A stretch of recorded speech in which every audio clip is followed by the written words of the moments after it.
మహిళల టీ20 ప్రపంచ కప్లో భారత్ ప్రయాణం ముగిసింది. సెమీస్ ఆశలు సజీవంగా ఉంచుకోవాలి అంటే తప్పనిసరిగా గెలవాల్సిన మ్యాచ్లో ఆస్ట్రేలియా చేతిలో 6 వికెట్ల తేడాతో ఓడిపోయింది. హర్మన్ప్రీత్ కౌర్ మెరుపు అర్ధశతకం, 170 పరుగుల భారీ స్కోర్ కూడా టీమిండియాను కాపాడలేకపోయాయి. అసలు ఓటమికి కారణాలేంటి? ఎక్కడ మ్యాచ్ చేజారింది? ఈ కథనంలో చూద్దాం. సెమీస్ ఆశలతో బరిలోకి దిగిన భారత మహిళల జట్టు మొదట బ్యాటింగ్లో అద్భుత ప్రదర్శన చేసింది. స్మృతి మంధాన, షెఫాలి వర్మ తొలి వికెట్కు 66 పరుగులు జోడించి శుభారంభం అందించారు. ఆ తర్వాత జెమిమా రోడ్రిగ్స్ ఇన్నింగ్స్ నిలబెట్టగా కెప్టెన్ హర్మన్ప్రీత్ కౌర్ చివర్లో అసలైన విధ్వంసం సృష్టించింది. చివరి ఓవర్లో వరుసగా 3 సిక్సర్లు బాదిన హర్మన్ప్రీత్ కేవలం 27 బంతుల్లోనే 56 పరుగులు చేసి భారత స్కోర్ను 170కు చేర్చింది. ముఖ్యంగా చివరి 2 ఓవర్లలో 36 పరుగులు రావటం టీమిండియాకు భారీ ఆధిక్యాన్నిచ్చింది. టీ20 ప్రపంచ కప్లో ఆస్ట్రేలియాపై ఏ జట్టు చేసిన అత్యధిక స్కోర్ కూడా ఇదే కావటం విశేషం. అయితే బ్యాటింగ్లో చూపిన దూకుడు బౌలింగ్, ఫీల్డింగ్లో కనిపించలేదు. ఛేదనలో రెండో బంతికే వికెట్ పడగొట్టినా ఆ అవకాశాన్ని భారత్ ఉపయోగించుకోలేకపోయింది. ఒక దశలో 68 పరుగులకే 3 వికెట్లు కోల్పోయిన ఆస్ట్రేలియాపై ఒత్తిడి పెంచాల్సిన సమయంలో భారత బౌలర్లు, ఫీల్డర్లు పూర్తిగా విఫలమయ్యారు. అనుభవజ్ఞురాలు ఎలిస్ పెర్రీ, ఆస్లే గార్డ్నర్తో కలిసి మ్యాచ్ను పూర్తిగా మలుపు తిప్పింది.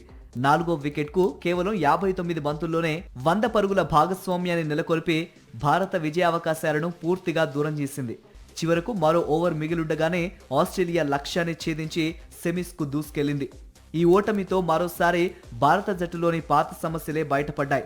కీలక మ్యాచ్ల్లో పేలవ ఫీల్డింగ్, ఒత్తిడిని తట్టుకోలేని బౌలింగ్, చివరి ఓవర్లలో ప్రణాళిక లేకపోవటం మరోసారి మూల్యం చెల్లించుకుంది. ఆధునిక టీ20 క్రికెట్లో భారీ హిట్టర్లు, అద్భుత ఫీల్డింగ్, డెత్ బౌలింగ్ విజయానికి కీలకమవుతున్న ఈ 3 విభాగాల్లోనూ టీమిండియా వెనుకబడిందనే విషయం స్పష్టమైంది. ఇక గణాంకాలు కూడా భారత వైఫల్యాన్నే చెబుతున్నాయి. 10 టీ20 ప్రపంచ కప్లో ఆడిన భారత్ 5వ లీగ్ దశలోనే నిష్క్రమించింది.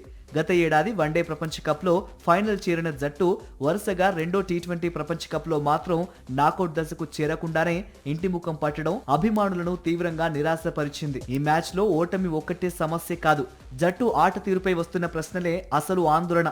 టీ20 క్రికెట్ వేగంగా మారుతోంది, కానీ భారత్ మాత్రం ఇంకా పాత విధానానికే పరిమితమవుతోందనే విమర్శలు వినిపిస్తున్నాయి.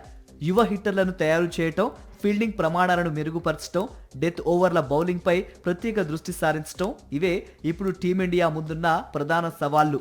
హర్మన్ప్రీత్ మెరుపులు, 170 పరుగుల భారీ స్కోర్ ఇవన్నీ ఉన్నా విజయం మాత్రం దక్కలేదు. మరోసారి కీలక సమయంలో తడబడిన భారత మహిళల జట్టు ప్రపంచ కప్ నుంచి నిష్క్రమించింది. ఇక ఈ వైఫల్యాల నుంచి పాఠాలు నేర్చుకుని వచ్చే ప్రపంచ కప్కు ఎలా సిద్ధమవుతుందన్నదే ఇప్పుడు ఆసక్తికరంగా మారింది. మరిన్ని అప్డేట్స్ కోసం ఛానల్ను సబ్స్క్రైబ్ చేయండి. నోటిఫికేషన్స్ కోసం బెల్ ఐకాన్ పై క్లిక్ చేయండి.